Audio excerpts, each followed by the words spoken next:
Let's cheers to start this bad boy. Cheers.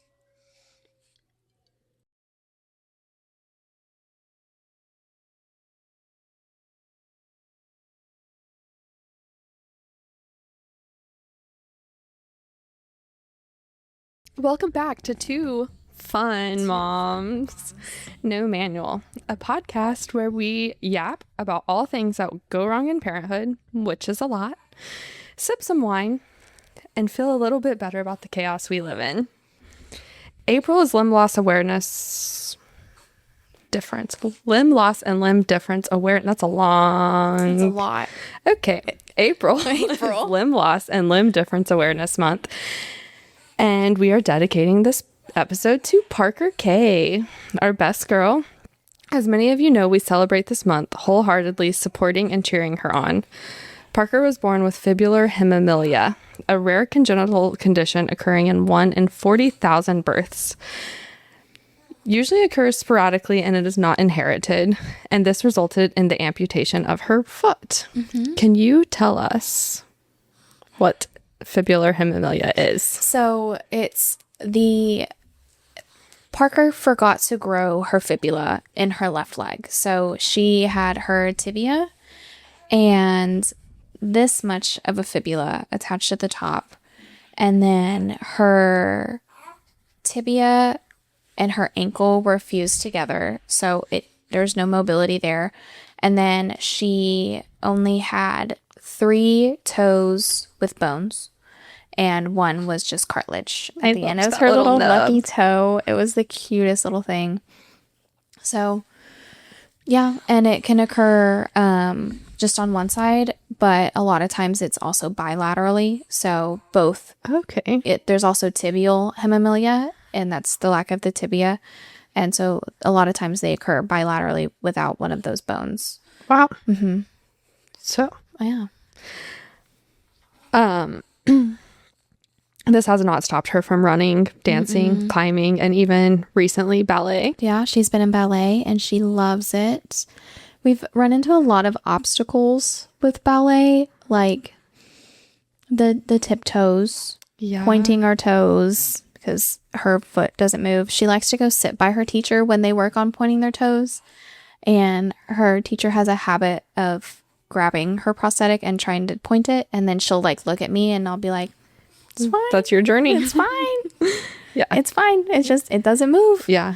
It doesn't move at all. It always stays. It just stays flexed. 90 degree and whatever. One of the songs that they work on pointing their toes to is called Good Toes and Naughty Toes, which is kind of hard. Perhaps a little frowned upon. It's not like intentional. And like, it's just, flexed feet in ballet are not what you're supposed to do. But maybe hip hop start calling. Maybe hip hop or like gymnastics or something. There's a lot of pointed toes. There is a lot of pointed. Eventually she'll get an ankle that moves. Okay. And like if she really liked ballet, her prosthetist has made like a foot that is specifically in point. Oh wow. So she could do point, and like they make different ones. It just kind of stays in that position. So that'd be adjusting in those aspects.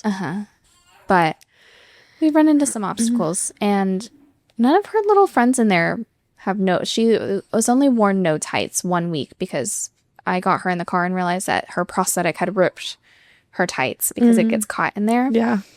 And so I was like, we're going to take those off. And they looked at it a little bit, but they didn't really ask questions. Say anything or... Bennett's never really asked questions. He's asked a couple weeks ago. They were playing, and I heard him say, "Parker, does your leg hurt?" And she said, "No, it doesn't hurt." And he said, "Okay." And he bent over and he kissed it, and then they moved on. I know he was really obsessed with her toes being painted blue. Yes, and I cannot get that polished off. It's supposed to be like you get in the bath and it rinses off, but it's stayed on there, and I can't find the blue toenail polish anymore, so we just have one blue foot. That's okay. And it's fine. It's cute. Gives it personality. It really does, and she loves her blue toes. Bennett likes to tell me what color to do my nails and toes, so. Oh boy. Go hazy. Jace, we can go and get him for that one. He's like, yeah, that feels good. Okay, so this episode, I just want to ask you questions. Yeah. Not all necessarily about Parker, some about you, some about the family aspect, and also just like do's and don'ts of what to do and what to say. Because Yes. a lot of people don't know how to talk about or limb how loss to like or the acknowledge differences. it. Yeah. Yeah. So I'll just rapid fire questions, I Excellent. guess. Remind me, at what point did you find out about Parker's diagnosis? I'm pretty sure it was the first one, and it was at, I think it was like 23, 24 weeks when we got to the MFM, and they came in and they were like, yeah, we don't see a fibula. It'll probably need to be amputated. And that was kind of it. And I was like, I need more. I'm sorry. What? And then so we spent the majority of my pregnancy researching it. Mm-hmm. And my mom the whole time was like, it's gonna come out different. It's gonna look different when she's born, and it won't need to be amputated. It won't. And Okay. I just kind of like, How did you feel? I wanted to believe that, because just the thought of going through that and cutting off my child's foot was horrific. And I was like, yeah, it'll be fine. Like, it'll be fine. Because she stayed so curled up, they couldn't really measure the length discrepancy and how much shorter it was. And we also never saw how many toes she had. Because she always was in a little ball. She always hid them. She hid that foot. She would take it in her hands and pull it and hide it in her hands. She still holds her little... And she does hold her nub a lot. Like when she Okay. has her leg off, she just like holds her nub. And Yeah, it's sweet. it's comforting. But so we didn't really know. They counted at least 2. So we knew she had at least 2 toes. And I feel like once she started breathing, that was one of my first questions. When Christian came back over, I was like, how many toes does she have? And he was like, 4. And I was like, yes, she's got 4 toes. She did it. And so that was, but my whole pregnancy, it was just kind of like, we don't know what we're going to need to do. We knew that the 2 options were basically you amputate or you do lengthening and reconstruction surgeries. And Is that successful? It depends on the case. It depends on how the limb comes out. And so once she was born, we had her first appointment at Scottish Rite because we were told it was just a club foot. And whenever I was pregnant, I don't think they actually said Fibular Hemimelia. They just said she had a club foot. And so it was hard to tell. Good job, buddy. And so they made our appointment at Scottish Rite with the like clubfoot specialist. And so we thought we were going in for casting to straighten her foot. And then This is after she's born. we thought How we were old gonna, was she? Probably 2 months old. Straighten it out a little bit with a series of casting, and then they would go in and clip her Achilles, and that would give it the mobility, and then they would cast it some more after that, and that's really what we thought was going to happen. And so then we got there, and the clubfoot specialist guy came down and took one look at her and turned to his nurse and was like, you need to call can you page Dr. Herring? And she was like, I already did. And I was like, Tell me what's happening here. what is going on? And so this old man came down. I mean, this man is old. Fossil. Parker was one of the last patients he saw, like, before he retired there. Okay. And he still comes back to Parker's appointments because he just Cute. likes to be there and oversee. He's like it's like a special name for once you've retired, but you're honorable chief of staff. Okay. So he still kind of lingers around the hospital, and he needs a hobby. has come to every one of Parker's like follow-up appointments with her spine and with her foot and her That's sweet. and her like surgeon. But he just held my hand and looked at me, and he was like, "This is not clubfoot." And I was like, So what is it? "Okay, what is it?" And so he went into the spiel about fibular hemimelia, and it's treated differently, and they would take us or make another appointment. I don't remember if it was the same day. I think it was a different day because Christian was with us with a different team, which ended up being her surgeon. And they had us meet with like the plastic surgeons, reconstruction surgeons, and took us down to the prosthetics lab, and also met with another family that had a similar diagnosis. And the reconstruction team was like, I can do it. I can reconstruct, but it would consist of really invasive surgeries every 6 months, like screws and rods in her leg and the whole cage Lots of recovery. thing. No mobility with the cage on it. And he was like, basically, I can get it to look like a normal foot, but in Parker's case, I don't think it's going to work like one. And after all is said and done, by the time she's 8, it's probably still going to need to be amputated. And I was like, okay, great. And then at that point, she would really be at high risk for phantom pains and like different issues with the bone and whatever, and would probably need like bone reconstruction after the amputation. So all in all, amputation sounded less was a better daunting. option, especially after we met with the family. At that time, Parker was like 6 months old and this little boy was 2, and he was running around. I mean, he looked like Parker. Yeah. It was his left leg. And they chose reconstruction initially, and they went through about a year, I think they said, of reconstruction. And they were like, it was torture for him. Yeah. He was miserable. We were miserable. And we ended up just amputating because it was so bad. He wanted him to be a kid. He had no quality of life. He was just having to lay around every 6 months. He was admitted, having another surgery, having another recovery. And she was like, I regret not going with the amputation initially, because look at him. He was jumping and climbing and the recovery was being a 2-year-old, having fun. And so that's what made us go with that. Leads to the next question. At what point did y'all decide amputation was the best route? So that did. How old? She was 2 months when you decided? She was 6 months when we decided. And when did the surgery happen? I'm asking these like I don't know at least a little bit, but I want everyone to get to know. Her amputation was November 21st. So it was 2 weeks after her first birthday. Yes. Yeah. I know. I looked at the pictures of her first birthday. Her little foot, and it was so sweet. And it still hangs on our wall. Yeah. Because we did all the castings, all the imprints, there's footprints all over our house. And one day she's going to be like, do you have to have can you chill? Golden feet hung on your wall? Yes. Yes, I do. It was because special. Those are the most special and that's little what you feet. grew. You did. It was the cutest. It was this big. It was tiny. It was so small. And the little that little toe. I mean, it was probably like the size of. And it just was like hanging on. It did, yeah. Like I felt like if it got hung on a shirt or something, it would come off. Yeah, but it never did. It was the sweetest little thing. That is cute. My phone locked. So when she went under for the amputation, what was the recovery like? The hospital stay, the days at home. We had a harder time than she did. The whole day was very stressful.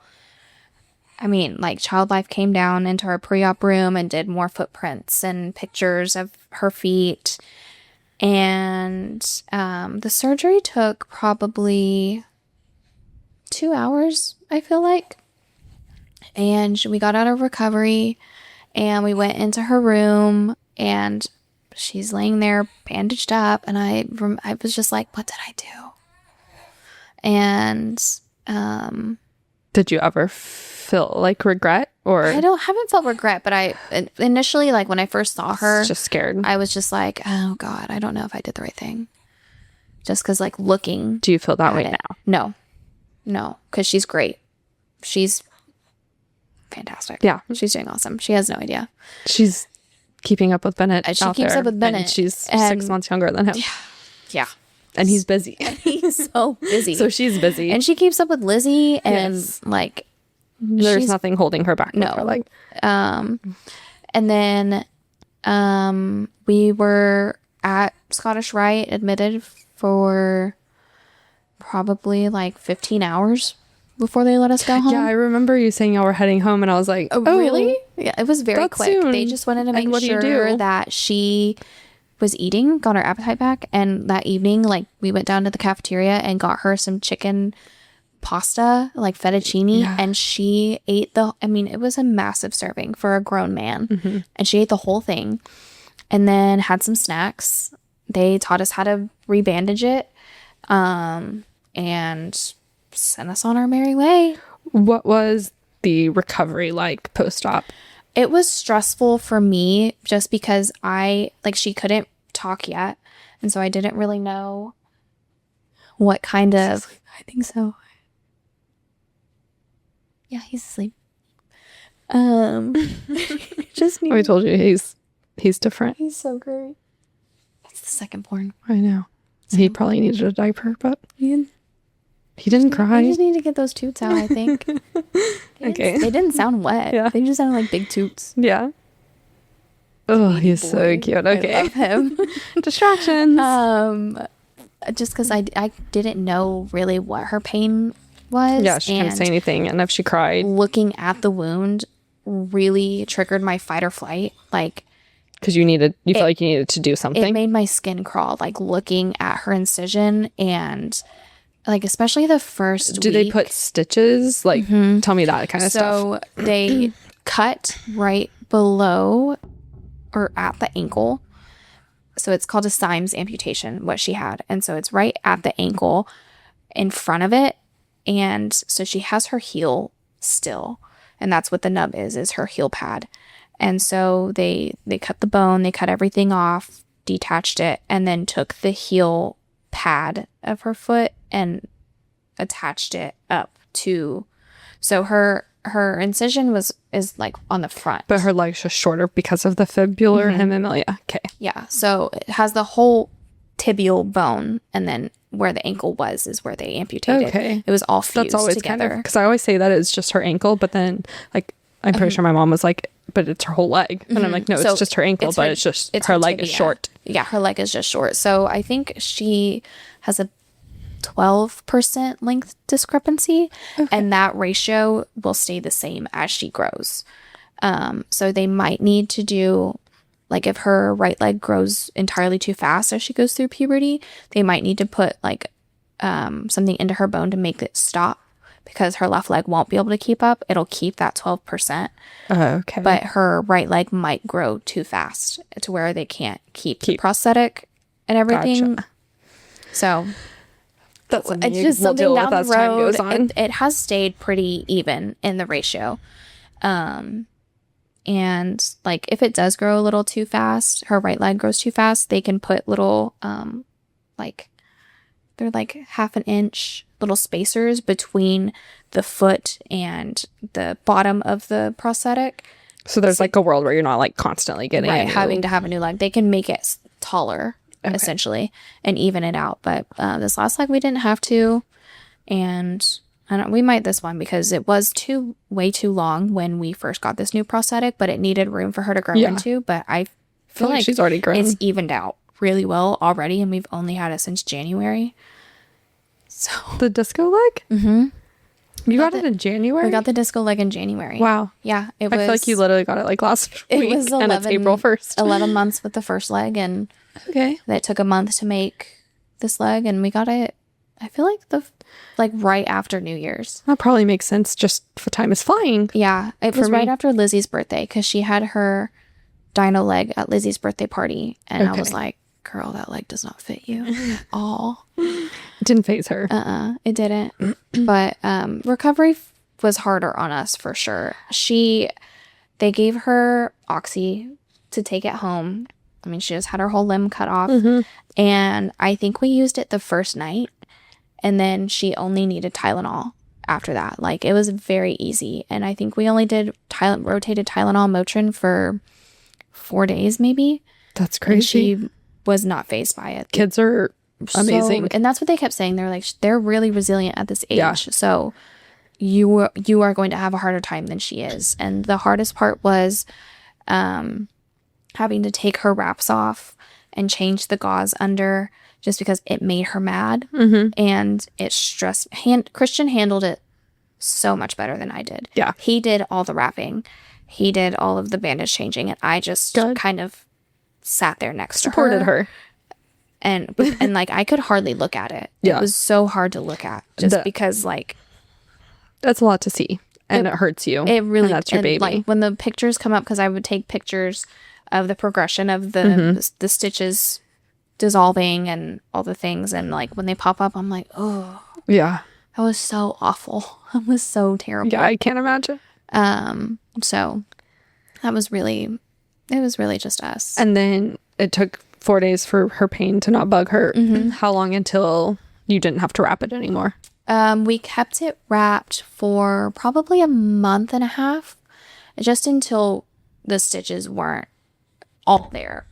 Like, once they started dissolving, they gave us, I think it was like 6 weeks. They said it was okay not to wrap it. It was in the winter though, so yeah, I remember she had socks on and stuff, and he was like, just try to keep it covered, but you don't really have to do all the gauze and the wrapping, but if it makes you feel better, you can. Just so go like, for it. when we would go out, I would wrap it, but really at home. The hardest part after that was keeping her still, because she wanted to stand on it. Yeah, she wanted to get up. She wanted to stand. She wanted to, like, she never crawled. She always boot scoot. And like, and I was like, you're going to pop a stitch. You have got to let it heal. Still. Yeah. And so that was the hardest part, was having a 1-year-old with this big wound. And then how far from the surgery to getting her first leg?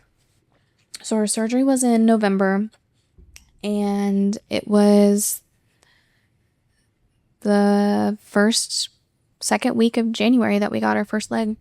They just had to wait for the stitches and the swelling to come down before they could fit her. And it's the smallest leg they've ever made, correct? Yeah, her prosthetist was like, this is the Barbie leg in the back.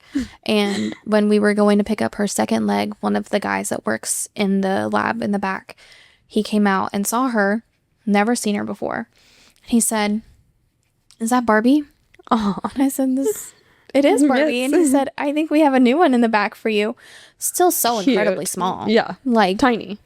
So ridiculously small, but the smallest thing ever. It's so tiny. And I think that they wanted to keep it, but I was like, I'm keeping Barbie. I was wondering, I was like, if you pay me for it, you can have it back. Let's auction it off. Yeah. No, that's special. It's so special. Yeah. And then they should have just made 2. One to frame and one for you. And yeah, I have her feet, her old feet, and not her actual foot.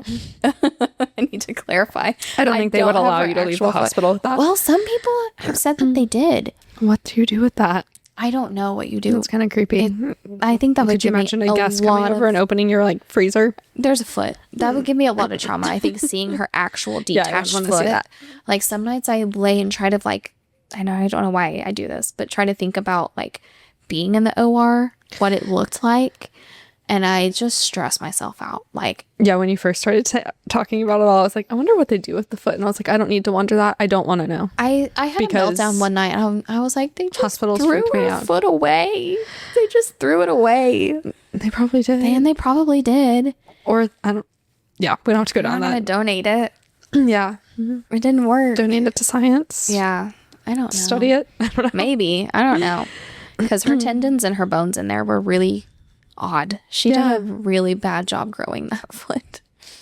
But she was busy doing other stuff. She was busy growing extra ribs and spinal vertebrae instead of a foot. What were your fears prior to surgery of raising a child as an amputee? I think that I was fearful of her resenting us one day for doing that, for making that choice. Like, if she got to an age where she was mad that she was an amputee and why we chose to amputate versus keeping her foot. I don't really think that she will, now that we're on this side of it. Yeah, and also telling her the process and like what she would have underwent, and quality of life for sure would have really been shitty for her. We would still be doing reconstructive surgeries. And she would probably not be as spunky and fun and getting no, to be... I don't think she'd have the personality that she has. She wouldn't be in dance. She wouldn't be sliding and swinging. Yeah. That dang swing. They would still be picking her up. Yeah, literally.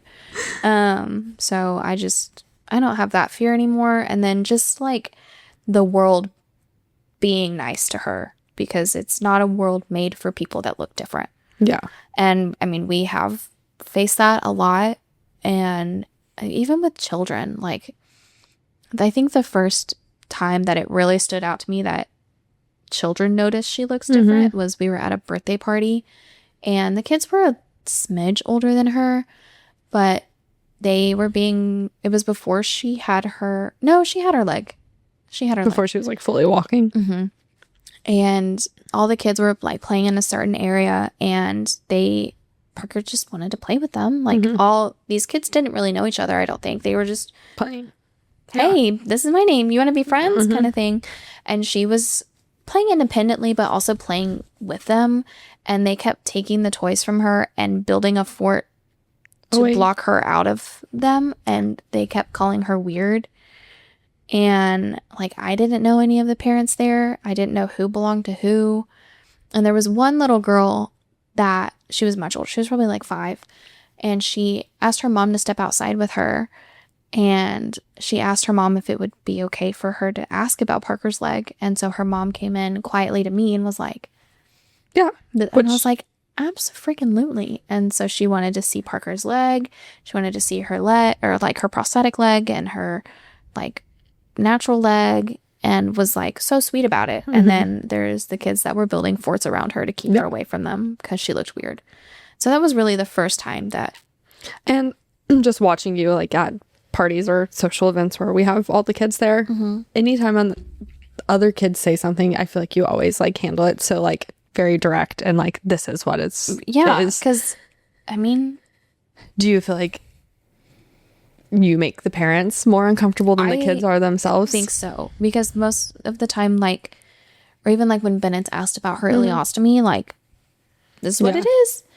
And I think a lot of times parents are like, no, don't say anything. Yeah. I'm like, ask, but like, I don't know the exact answers you have to ask. I don't know the answer, so go ahead. Please I don't want to say it wrong. Right. And I want him to be educated properly. So I'm like. But I feel like most of the time it's like, you don't want, a lot of parents are like, shh, don't say anything. Yeah. Quit looking. And I'm like, you can look. It's different. I'm like, don't touch her. Don't mess with it. Don't pull on it. That would be really bad. It would really make you sad. There, and so I would rather him know. Right. And because it's also, Parker's probably not going to be the only person in his life that looks different. No. And I want him to always. And like, I think a lot of people think it's like scary or like gross, maybe. I don't know. And so a lot of times parents are like, stop, don't say that. And I'm like, it's fine. Yeah. Why is her leg purple and pink? Yeah. It's a great question. Cool. It's a cool leg. Hey, why are we in a dark room and Parker's leg is glowing? Because she has a disco leg. Great question. I'm so glad you asked. That will be fun when we go to the movies. I was about to say. Her leg's going to be glowing. I just envisioned like being in kindergarten, like watching like a screen. And then there's Parker's leg. It glows. And that sucker glows for 12 straight hours. Well, it's fun though. It's really good. It's a good You have to make it fun. You have to. And make it, because it is y'all's normal. It is. And a lot of times I don't think about it until like we encounter something and I'm like, oh yeah, well, no, that I understand why there's a question there. That is weird. Yeah. Not weird. Her leg did just fall off and bounce on the floor. That is weird for you. You had to find a wrench at ballet class.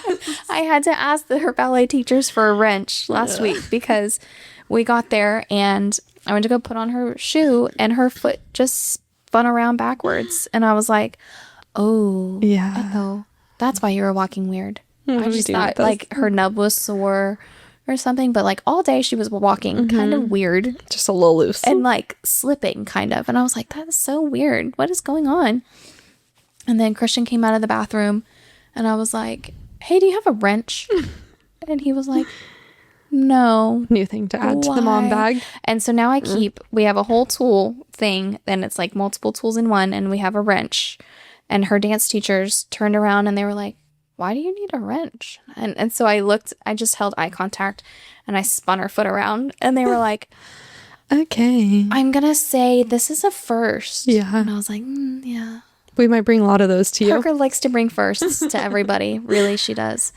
And they tried really hard to find a wrench. They did. And they were like, I don't know what to do here. I have a screwdriver. And I was like, that's not going to do it. Yeah. And so our teacher came down. And I think that was the first time she actually looked at Parker's leg. Because I do think she kind of tries to not. Yeah, just not like rudely ignore it, but like not make it a thing. Not make it a thing and single her out because of it. And so she like kind of squatted down. She said, that's a really big hole. Thank you. Yeah. It is a really big hole. But now I carry a wrench in my bag at all times because it has been coming loose and I don't know why it's. Eddie? So I'm going to text Eddie and be like, what's going on? How do I fix? But we didn't have this problem with her last leg because she wasn't walking on it until the last couple months. So maybe that just happens because she's going to camp in 2 weeks. So excited. And one of the things on the packing list is a wrench, foot tools, tools needed for leg tightening. Yeah. And I was like, people tighten their legs? And it was like 2 days after that. Oh, and you're that like, her I get foot it came now. loose. And I was like, oh, we do need tools. We do need a whole toolkit to go to camp. The more you know. With all of that being said, what's something you wish other people understood about limb loss? I mean, I feel like you kind of covered briefly, but like, is there something direct that comes to mind? I don't know. I think just that like she's not scary. No. And it's not scary to ask questions. There's a way to approach it. Like, I'm sure it feels scary. And she's not hurting. Like, she's just fine. And if she is hurting, and some days, like, if she just does too much, she wants a leg break, and she takes her leg off, and she says, my I want hurts. a leg break. She does. She goes, Mommy, I want a leg break. Take it off. And then she tosses it into the void. And, but I can tell, too, like, whatever, if she's, like, limping or whatever, that you've done a lot that day. She's done, and her like, and usually her nub is very swollen and red on those days. But just that, like, it's okay to look at her. It's okay to look at her leg. It's okay to not like, okay to look rudely. Though. No, but it's okay to be like, curiosity. Is your leg multicolored? Tell me about this. What is on your leg? Yeah, like that's fine. But like weird looks or being like, oh, that's weird. That's rude. You don't say that. Like no. Telling her that she can be a pirate on Halloween every year and wear a peg leg. Not appropriate. And not very nice and not really appreciated either. Don't make jokes about it. Like there's like you can make it like a line. Yeah. Like because Christian and I are very humorous about her disabilities. Yeah. And like you have to. But that's also like one thing, like in my whole life, me and my sister are very different, as you've everyone that knows us knows. Yeah. I can make fun of Kelsey. But nobody else cannot. No. I can say whatever I want. Right. And it's okay. Sister. And you can laugh when I say it, but you can't say it. Even if it's a direct quote from me. Right. Can't come out of your mouth. No, that's your thing to do. You grew up together. Yeah. So obviously different situation, but same. But it concept. is like, you know, if we're having a conversation about it, yeah, like you can make a joke. Yeah. You have made jokes. I make jokes. Like, but like, it's just different. I try to read the room the best I can. Right, like we joke about it. You have to joke about it. Otherwise, I would probably be really depressed. Yeah. If like we weren't joking about Parker's life and the things that Parker does. But there's a way to present it, and if you're gonna make that comment without being involved in her life or like making any other effort to know her and like that's just your isolated comment, like that's not appropriate. Yeah. Do we always say Parker can be a pirate? Actually, what was really funny is, have you ever said it?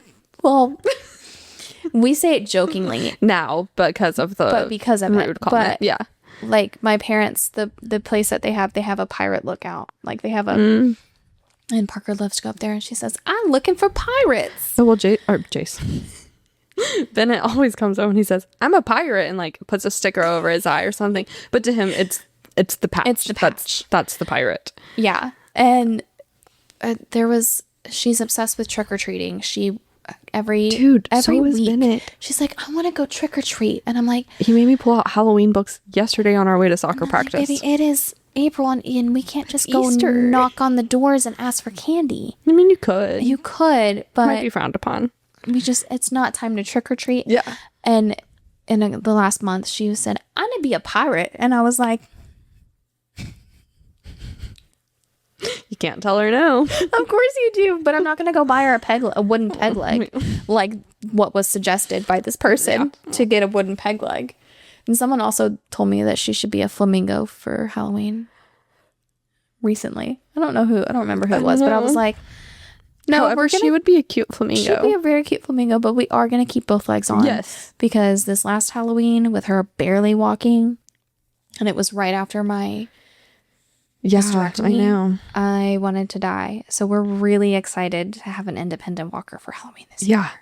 She had just kind of, and she needed her stroller, but her shopping cart didn't turn. Mm-hmm. It does turn. She's just figured that out, but she didn't then. And so every 4 steps we had to bend down and correct it. Yeah, that's a lot of work. And correct it and go up. All of the driveways in my sister's neighborhood are uphill. Well, if you come this year to our Halloween party that we do yearly, we just go to like 4 houses, but it feels so many because they're like so far from each other. It does feel like it's a lot. An event. Yeah. And it's fun because it's just like right here. And yeah. We do my sister's whole neighborhood. Yeah. But a lot of them do adult trick-or-treating too. And I do love adult trick-or-treating. If we could get a bigger golf cart before Halloween, that's what we used to do. We can just swap out. We do also have a wagon. Oh, yeah. But then that requires us walking. Oh, I like walking. I do too. I do too.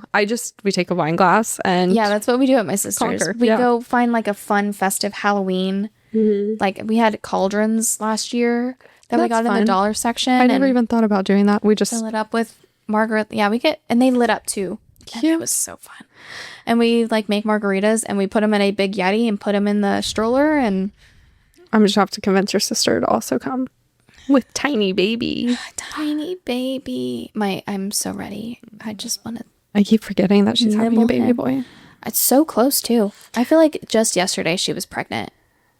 For the first, I bet she's like, I can't wait for the live text from her this week. She's going to be like, actually, I've been pregnant for a lot of freaking weeks. For 2 years. I'm dead. And I'm done. And he's so big. Like her belly, I feel like looks so big. Not in a mean way. I tell her that. I'm like, girl, you look so pregnant. Yeah. She's like, I'm just so a big pregnant belly. And I think he's really going to be a big boy. Lizzie was 8 pounds. Oh, yeah. And I think they say he's measuring like 40th percentile right now, but. I mean, nobody ever tells me these things when I go to my doctors. They won't say like, oh, he's in this percentile. They're just like, he looks good. My mom went with her this last appointment and I think she asked because she's like, I haven't seen a healthy baby. And during the ultrasound, Alyssa was like, I don't know what I'm looking at. And mom was like, I do. And everything your mom looks so good. And she was like, it's so refreshing to see a healthy ultrasound. With Hayes, we were sitting there at my 20-week appointment. And like, obviously, I did it all right before you. Mm-hmm. So I was like oblivious and ignorant. And I didn't really... ignorant. I was ignorant to what pregnancy was and the steps and everything. Yeah. Then literally like months after you were telling me all of that. Mm-hmm.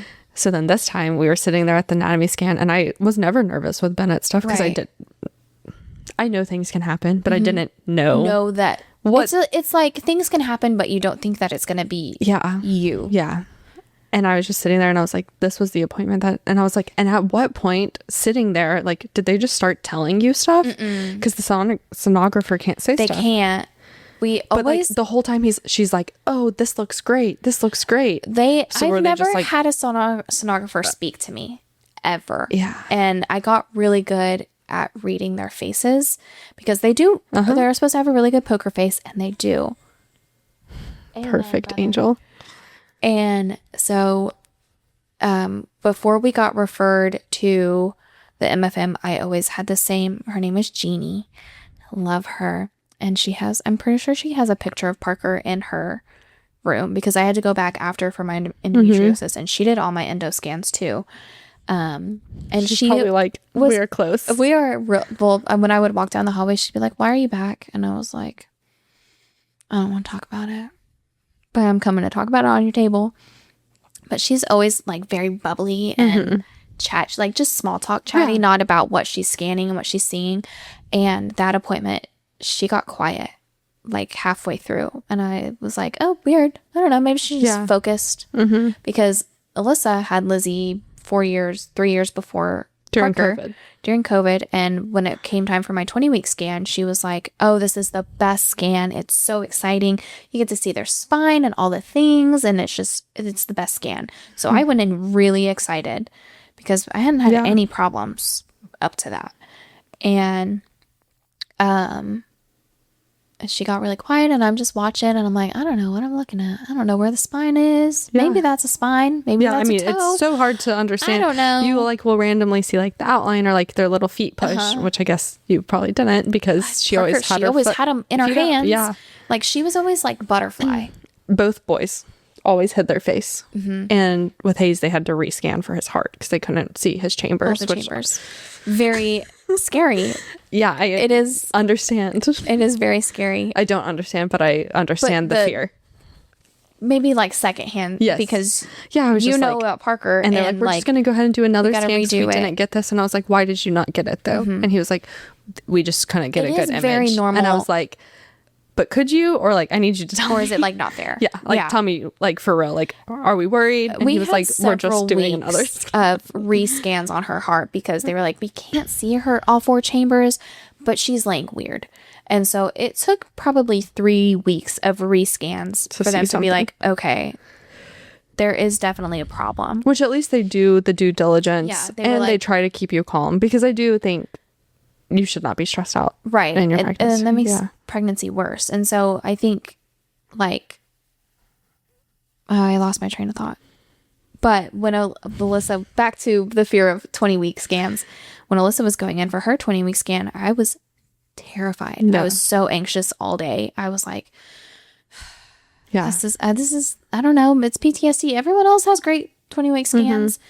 And so I was very stressed all day. And I was like, have you had your scan? How does he look? Is he okay? Yeah. Is he good? What's he look like? Send me pictures, please. Please send pictures. And so, but my mom had gone to an ultrasound. She was like, he looks so good. And Alyssa was like, you know what you're looking at? And she was like, I've seen too many ultrasounds. I know exactly what's happening. And he looks so good. She's seasoned in it. Yeah. And sidebar, when my dad had his heart attack, they had to do an echo, and he was... Oh, I'm sure your mom was like telling the nurses. She was so stressed out. She recorded it, and he was like, I don't know what that... No, it wasn't his heart attack. It was his stroke. And my mom videoed the whole thing and sent it to me, and I was like, okay, there's a blockage right there, and there's this and this. And initially they came back and they read the echo, and they're like, everything looks fine. And I was like, no, it doesn't. No, it doesn't. His lower chamber is not firing right. Came back, not firing right. And I was like, maybe we should go to nursing school. Everyone keeps saying that. Like Parker's PT was like, so when she finally gets to go to school, you're going to go back to school? Are you going to go to school and be a nurse? And I was like, you're going to want to get so far away from all medical things. No, I'm going to catch up on my laundry. Finally. I was thinking about that the other day and remembering that y'all had that laundry service. And I was like, damn, I would love a laundry service right now. I could get you a laundry service. I don't want to pay for it. Jace is my laundry service. Thanks, Juice. That was great. We stopped doing it just because. Yeah, it's a lot. It's expensive. It's expensive, and you still have to put it all up. You still have to put it up. The washing and the drying is not my problem. The folding and the putting it away, and that's how my closet ends up stacked miles high with. I have a pile of things in my closet for you right now. Oh, I just cleaned out my closet. I got rid of 3 trash bags full of clothes. And good. Well, let me fill it up. Okay, let's focus. I have to find out where I was. What helped you most in the beginning of navigating the physical therapy and helping Parker adjust and move with her prosthetic? I think honestly it was Facebook groups. I drank a lot. Facebook groups. Facebook parent groups. We're in a lot of Facebook parent groups right now. And it was honestly just, well, whenever we left Cook's, with the NICU, they set us up with ECI automatically because of her limb difference. Because none of her amputation or orthotics has been at Cook's. It's all been at Scottish Rite, but she automatically qualified for it. And so we have had ECI since she was a month and a half old, which was that weekly, monthly? It was every week for ever. But she's still doing it. We're actually about to sign exit paperwork. Yay. I think on like the 23rd of this month, we sign exit paperwork. What does ECI stand for? Early Childhood Intervention. Copy. And so you can get like speech therapy, OT, PT. So she has OT and PT. And she had it weekly every Friday. It was probably up until she was like a year and a half. And then we dropped down to 3 times a month. And then we dropped down to, that's like twice a month maybe now. And really, like, her PT has been coming and she's like, what are we doing? Just hanging out and chatting. She's doing so good. Yeah. Like, her only issue PT-wise is the jumping. But I feel like jumping is a hard skill to learn. In general for any child. Yeah. Like, I feel like watching Lizzie, like, she, for a long time, jumped the same way. Like, you bend your knees and just stand up. Some kids, like, can't jump. And jumping's hard. Yeah. And so I feel like Lizzie jumped like that for a long time. And then, not to include the weight of her leg. Also, her leg is and she's tiny. So her right leg comes off the ground. Even on the trampoline, it's right leg mainly. And she does mostly keep her left planted. But it's like 2 pounds. Yeah, that's a lot. It's heavy. It's like half her weight. It is like half of her weight. So that's really it. So we sign exit paperwork this month, and then she goes and gets tested with the SPED department. They don't think that she'll qualify anymore.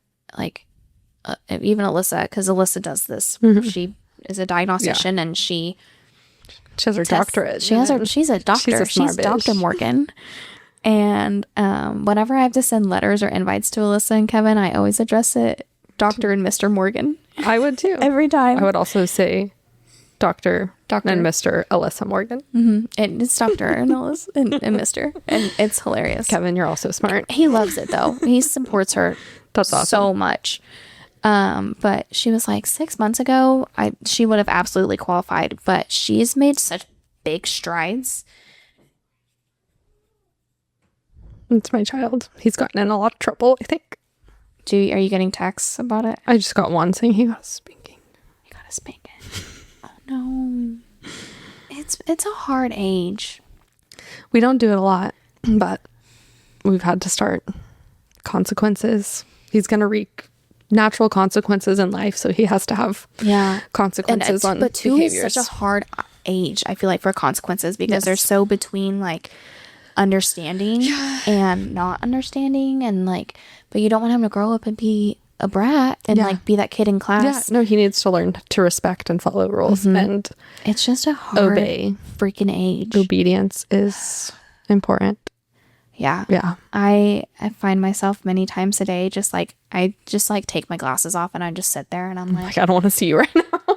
What the fuck am I doing? Yeah. What am I doing? No, me and Jace have sat when he finally goes to bed and Hayes is down. We're like, I don't know how to be a parent. I don't know what I'm doing. I've told, my mom and I will go have drinks and I'm like, and then everyone's always so nice and like, it's his first time doing it. It's your first time doing it. You're doing great. And I'm like, actually, you said that 2 episodes ago. I'm like, I know, but what am I doing? What am I doing? And how do I make him listen? I feel like with my mom, I'm like, how did you raise me? Yeah. Because I told my mom, I was like, I'm going to read one of these books. And she's like, I read them all. It didn't help. I don't know. Yeah. I'm like, the other day I said, Bennett, do you have ears? Obviously, he knows he has ears. And so usually I'm like, okay, so use them. And I said, do you have ears? He said, no. Well, we've been working on turning on our listening ears, which she does right before she walks into ballet. She goes, I turn my listening ears on, and she goes in. She does great. She listens, and they're off. A couple days ago, she looked me dead in the eyes and she went, off. Right around. Yeah. I was like, And then you're like, okay, like, okay, well, you did kind of what you're supposed to do. If you don't want to listen, you turn them off. you turn them off, but like, stop it. Stop. 2-year-olds, 3-year-olds. And I fear it doesn't get better until they're adults with their own children. And then they're like, will my mom say I'm better? Because she probably won't. But now I can just tell her no. yeah, now you can't get grounded. We were together in a hotel room, just me and her and Hayes. And she goes, well, I don't want him to get cold. Like, put that blanket on him. And I said, Mom, he's my baby. I know. It's like the sock, what universal I need to do. sock battle with. Yes. Yeah. Socks. I'm like, they don't need it. Also, Hayes is always warm.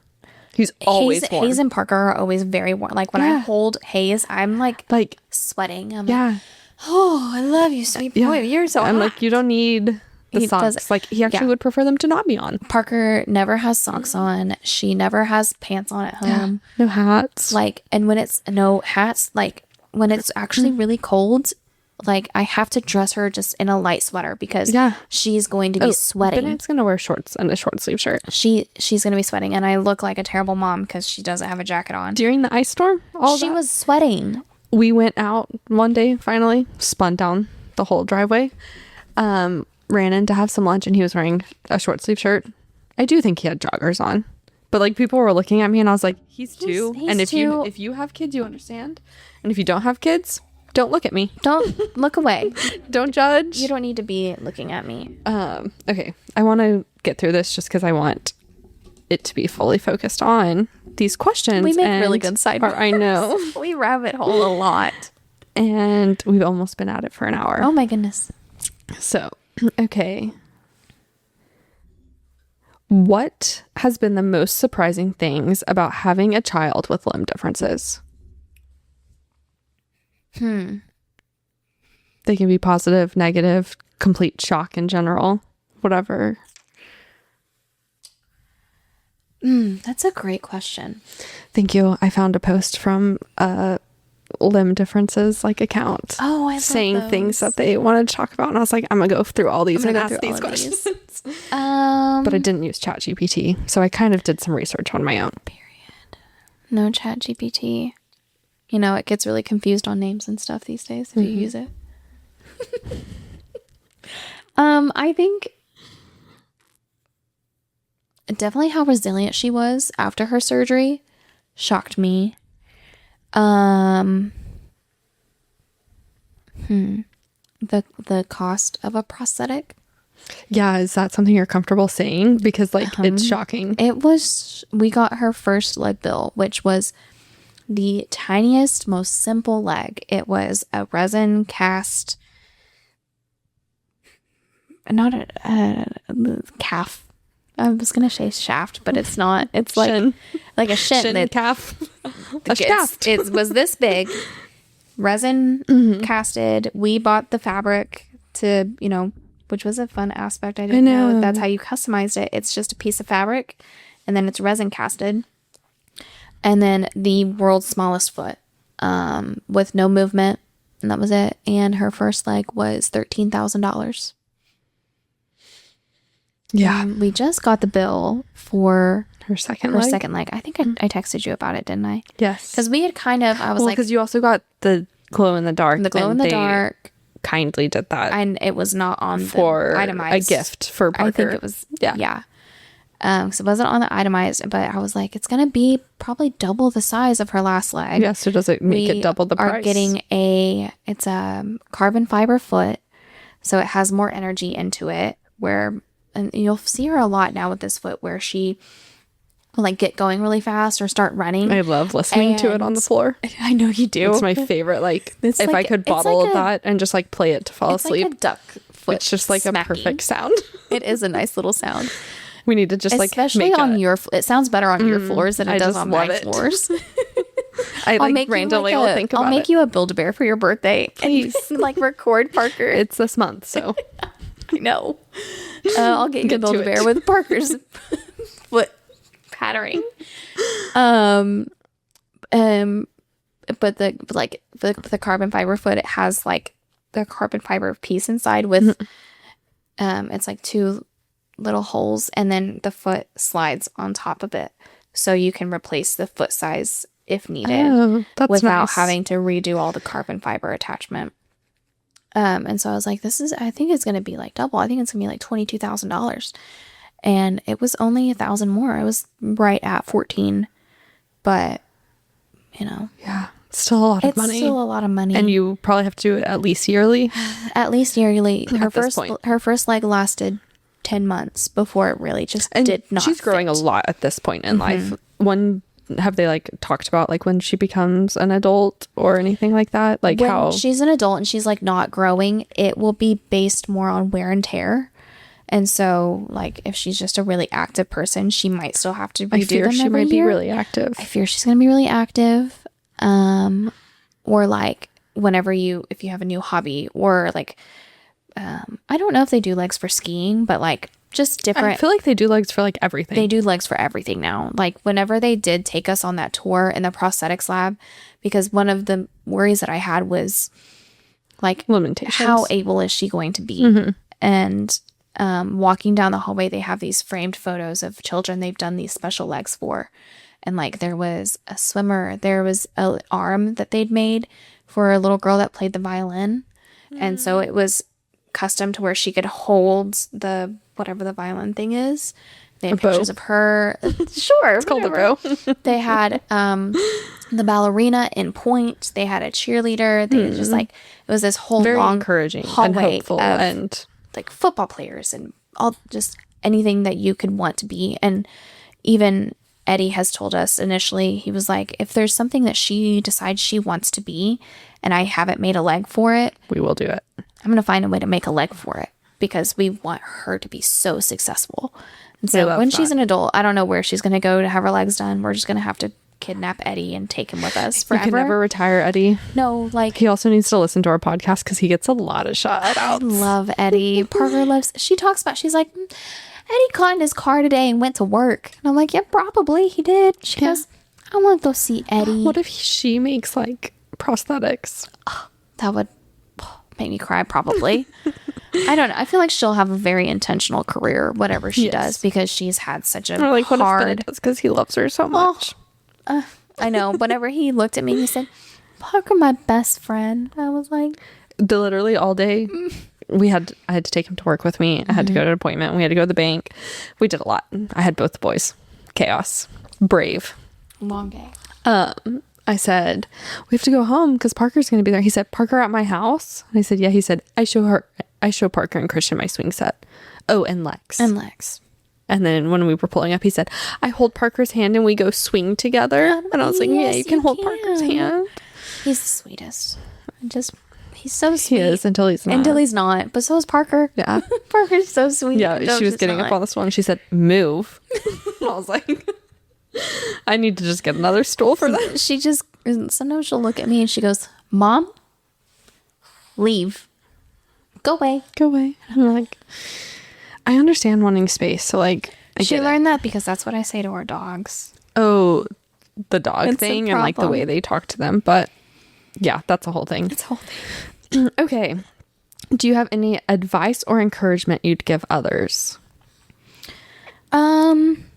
Could be moms, could be families, could be the kids. I think for moms that it's okay to feel all of the feelings because you get pregnant or even starting at when you get married, you have this just idea of I want kids. I want, my mother is going to look like this. My pregnancy is going to look like this. And we had none of it at all.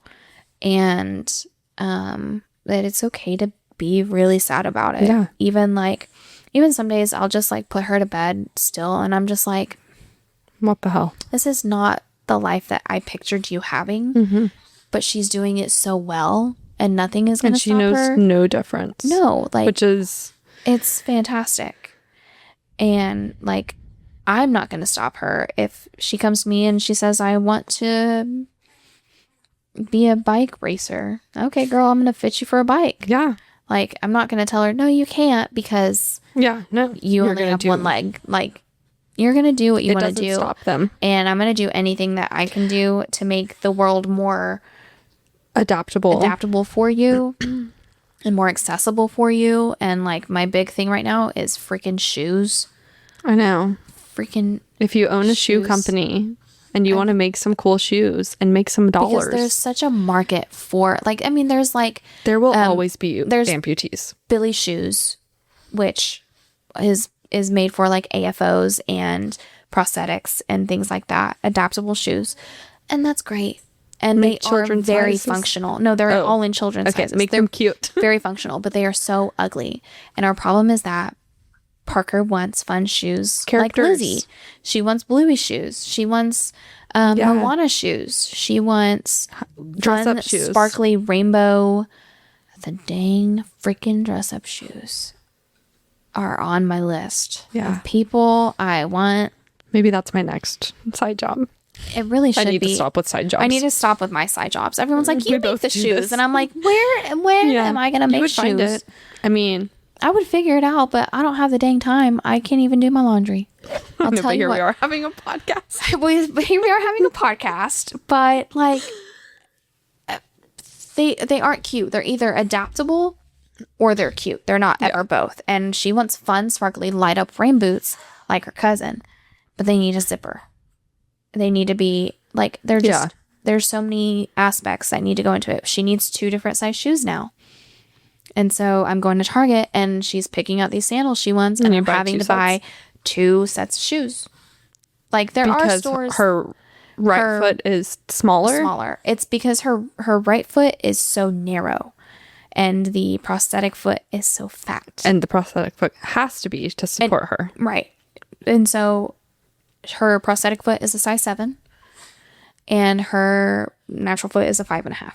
Oh my gosh. And she could fit into a 6 lengthwise, but her foot is so skinny. She has my little tiny feet. Skinny little narrow feet. Yeah. Like I wear a 6.5 shoe. Like, oh wow. I have very small feet. You do. My mom has very narrow feet.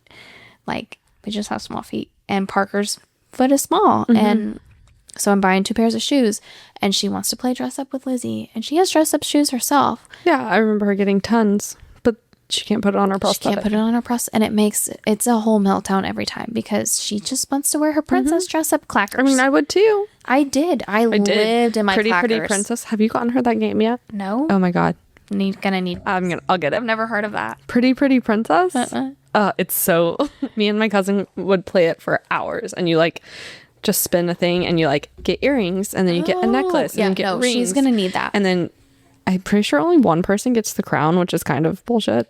But not everyone gets the crown. Not everyone gets an award. Only one person's the princess, and it's Parker every time. So, okay, welcome back with our child, featuring Hayes. Hayes, do you have any thoughts? It's like, I would like to be on camera, please. I know you do. Okay. Were you done talking about the things you would say for encouragement? Because I feel like that's a good. No, I got totally off somehow. That it's okay to feel all of the things, and it's so important to find the community of other parents that experience it, because there's so many questions you're going to find. There's so many what ifs. There's so many like, is this right? Am I exposing her right? Am I doing the right things?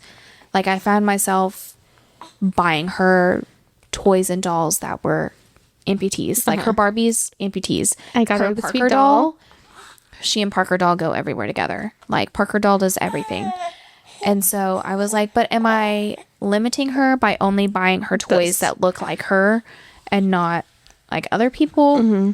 And so it's really important to have a community of people that get it.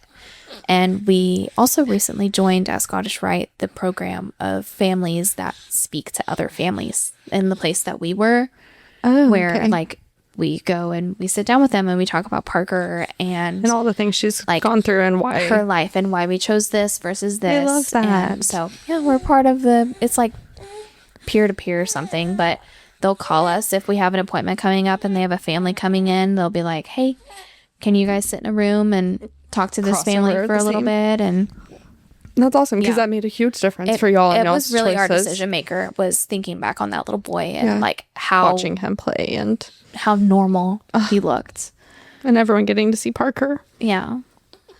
She's going to change other kids' lives. I hope so. Okay. So you mentioned doing the thing with Scottish Rite. Okay. All the hospitals. I love Scottish Rite. I was talking to my mom about it the other day about how cute it is and like happy and fun. And they have the best playground. Every time we've gone in, we haven't been able to go play on it because it's been bad weather. But like, it's an adaptable wheelchair. Go to an appointment with y'all to go play with y'all. Oh yeah. Oh, because we always go eat in Dallas after. Yeah, I love Dallas. Yeah. Okay, make your appointment on a. We have an appointment Sunday in July. We have an appointment in July. Okay, you can take off. Yes, I can. Yes, you can. I'll just do that as my work from home day. It's the best. It's the best playground. It's the best center, and everybody is so like it's my favorite hospital. It was the best hospital to be admitted to. Like, it's just great. It's amazing. And they have sushi in their cafeteria. What? I know. That's wild. It was so good. So, what would you say to the families that you'll sit down with going through the same experiences y'all have had? I think that, I mean, it's definitely a case by case thing, but if you're similar in the back and forth where you could go either way where we were, you have to really stop and think like, how can my child be the most successful in their diagnosis, and how can I give them the best outcome without their diagnosis defining them? Where I felt like if we had gone reconstruction, that her diagnosis would have defined her childhood, and it would have been all that you saw of Parker. And so many people, it would have limited y'all a lot, comment and like on her reels, on her videos, on my posts in person. Like, we just went and saw a friend a couple days ago, and he was like, if she had pants on, I wouldn't know. At my baby shower, my mom literally said, I don't know which leg. You don't know. And I said, it's the, she said, I don't want to know. She was like, everything about her is normal to me. Yeah. And in this, like, she obviously knows and loves her deep. Oh, I know. So deeply. Your mom loves her. But she was like, I don't want to know. No. I want to just look at her and see Parker for Parker. Wearing her tights in ballet, like, I can tell there's a couple of moms, because I've made comments trying to figure it out about her leg to her teacher in class. Like, I was like, if she would gain some more weight and get a little bit bigger, she could have a flexible ankle. And I mean, not that she'd be able to move it, but it would be flexible. And I can tell that they're studying her, trying to figure out, because you can't tell with it, because I would be like wanting to know, but I'd probably ask, but I'm also way too like, I know. Tell me about you. And in her ballet class, we've like the last week we've just started speaking the moms, and I think it's so weird, because like I just want to like ask all the questions about your kid. How old's your kid? Like, when does your kid nap? What does your kid eat? Do they nap? I want to know. Do they behave? How do they go to bed? Hey, how does your kid take a nap? Because I can't figure that out. I'm not sure. But like, you just have to stop and be like, how can I set my kid up for the most success and the most inclusion, really? Because it's not about, the world's not going to adapt to disabilities. We have to adapt to the world. And while she's always going to be disabled and she's always going to do things differently, we had to really think like, how is she going to be the most successful person to do those things?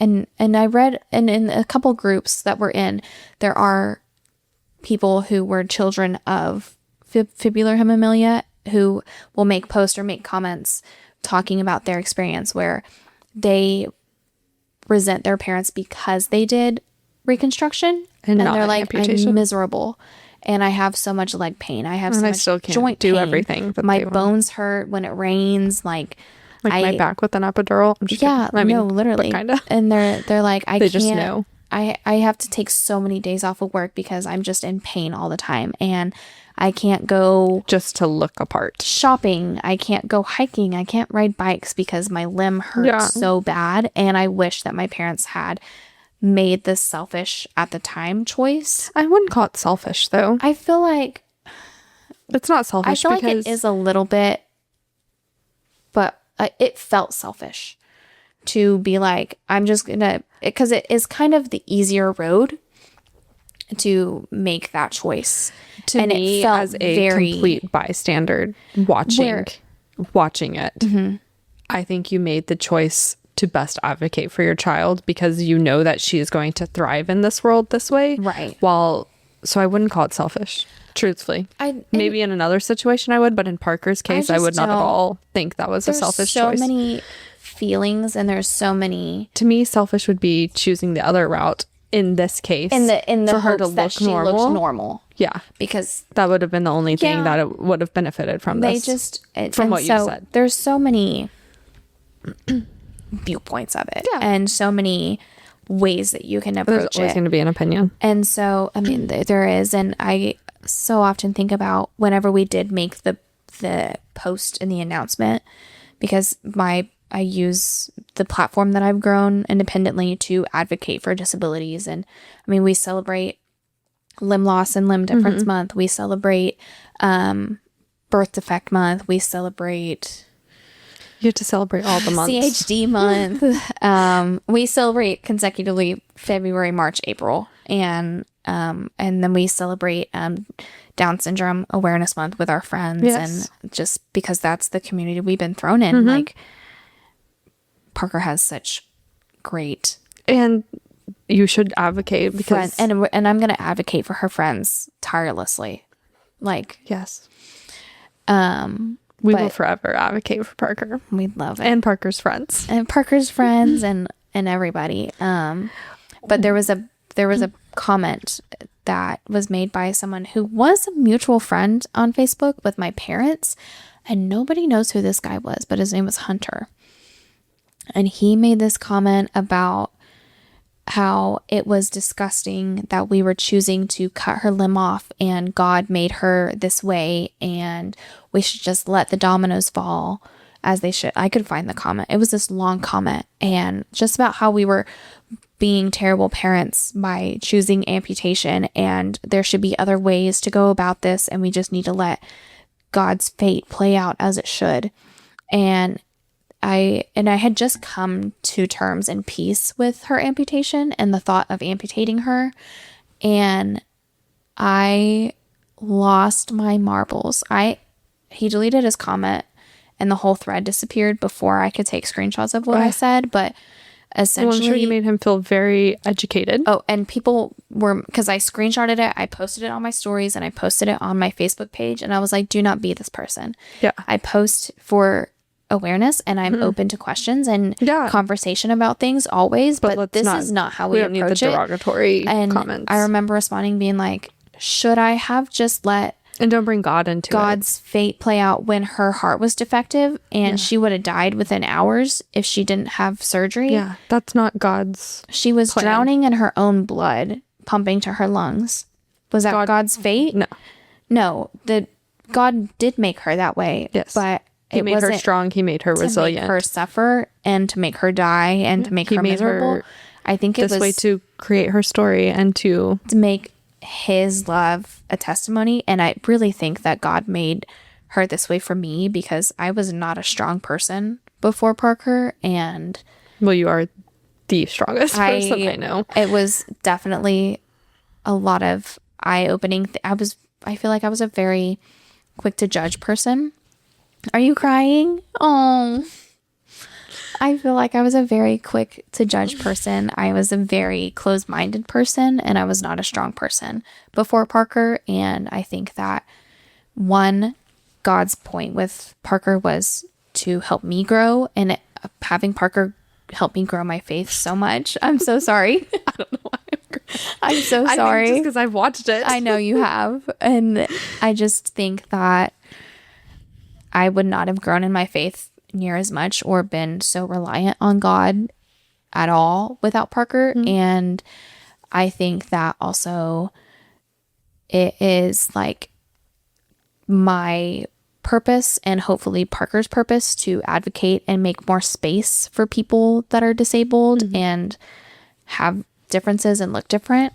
And that's just... I think that was God's purpose, not to make her suffer and not to make her... When I look at Parker, I do not see suffering. No, but the way that comment was let her be.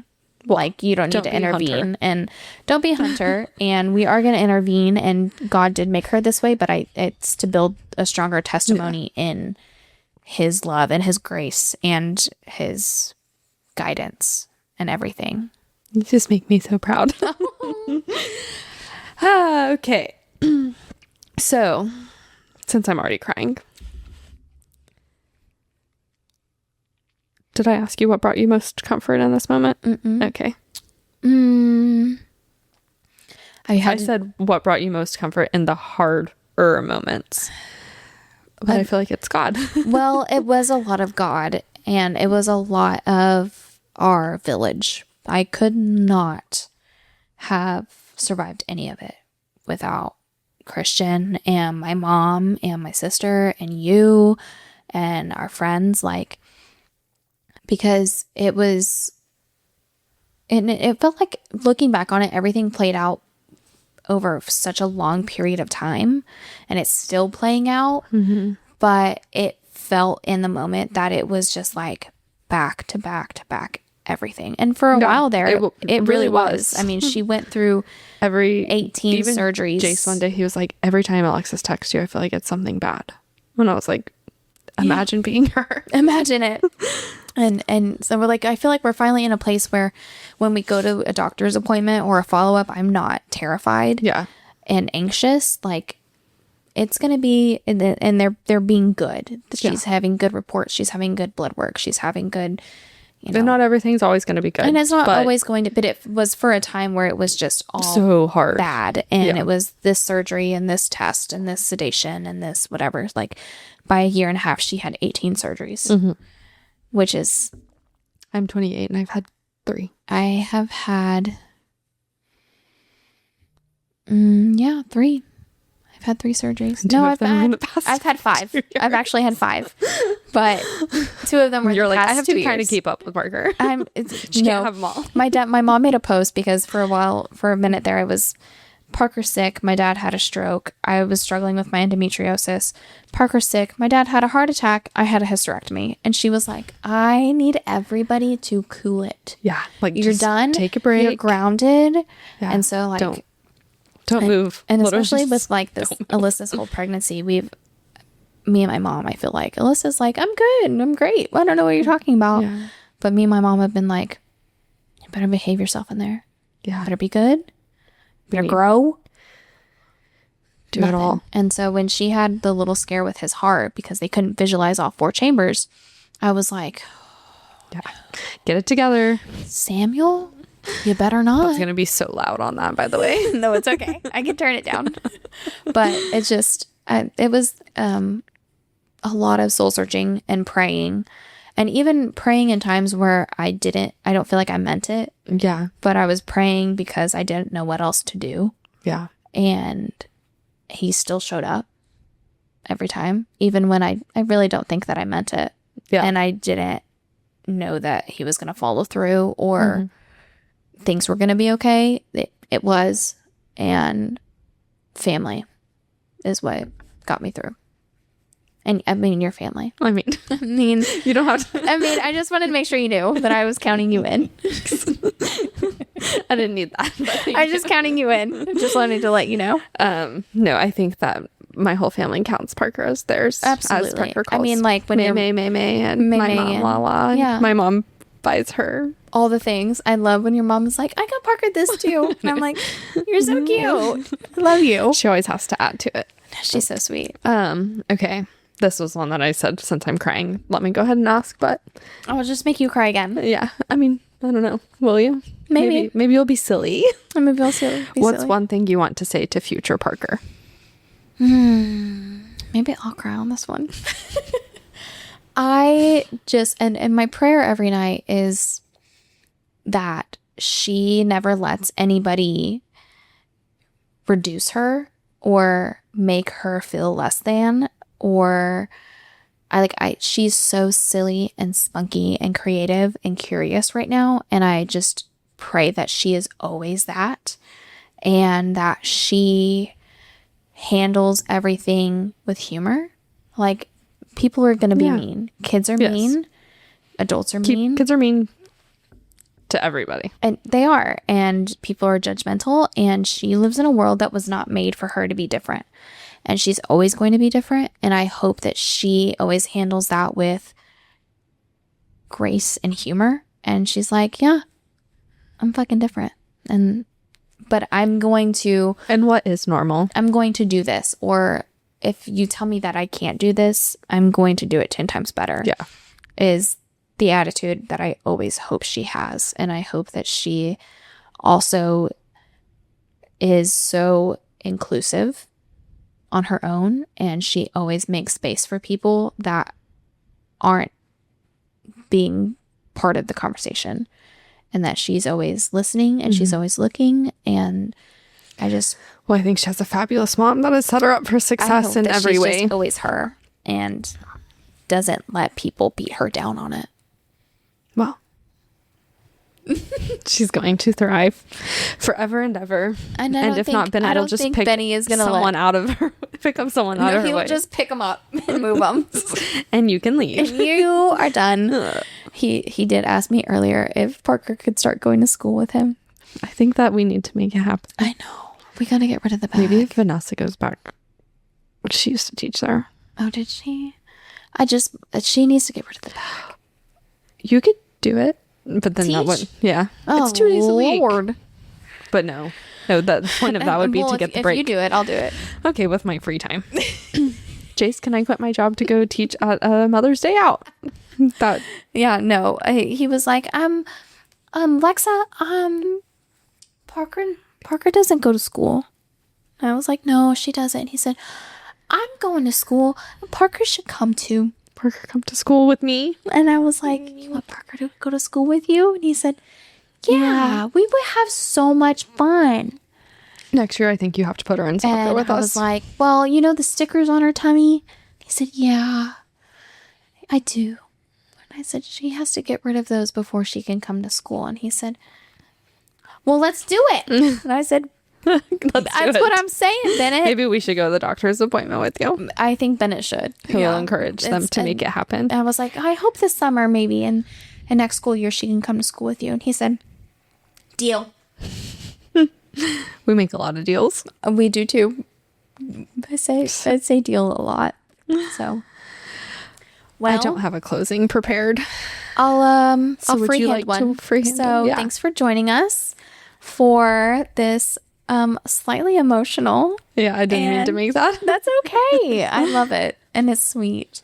Slightly emotional episode. And I hope that through this episode, everyone finds a little bit more space for people who look and act differently than they do. And to always be nice. just be nice and know that it's okay to ask questions, but there's a way to approach it. Yeah.